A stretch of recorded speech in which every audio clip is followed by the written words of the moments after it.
तितली का संघर्ष। एक बार एक अमीर आदमी को अपने गार्डन में टहलते हुए किसी टहनी से लटकता हुआ एक तितली का कोकून दिखाई पड़ा। अब हर रोज वो आदमी उसे देखने लगा और एक दिन उसने देखा कि उस कोकून में एक छोटा सा छेद बन गया है। उस दिन वो वहीं बैठ गया और घंटों उसे देखता रहा। उसने देखा कि तितली उस खोल से बाहर निकलने की बहुत कोशिश कर रही है, पर बहुत देर तक प्रयास करने के बाद भी वो उस छेद से बाहर नहीं निकल पाई और फिर वो बिल्कुल शांत हो गई, मानो उसने हार मान ली हो। इसलिए उस आदमी ने निश्चय किया कि वो उस तितली की मदद करेगा।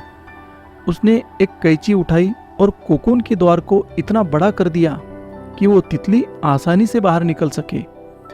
और यही हुआ, तितली बिना किसी संघर्ष के आसानी से बाहर निकल आई, पर उसका शरीर सूजा हुआ था और पंख सूखे हुए थे। वो आदमी तितली को ये सोचकर देखता रहा कि वो किसी भी वक्त अपने पंख फैलाकर उड़ने लगेगी, पर ऐसा कुछ भी नहीं हुआ। उसके उलट बेचारी तितली कभी उड़ ही नहीं पाई और उसे अपनी बाकी की जिंदगी इधर उधर घिसटते हुए बितानी पड़ी। वो आदमी अपनी दया और जल्दबाजी में ये समझ नहीं पाया कि दरअसल कोकून से निकलने की प्रक्रिया को प्रकृति ने इतना कठिन इसलिए बनाया है ताकि ऐसा करने से तितली के शरीर में मौजूद तरल उसके पंखों में पहुंच सके और वो छेद से बाहर निकलते ही उड़ सके। वास्तव में कभी कभी हमारे जीवन में संघर्ष ही वो चीज़ है जिसकी हमें सचमुच आवश्यकता होती है।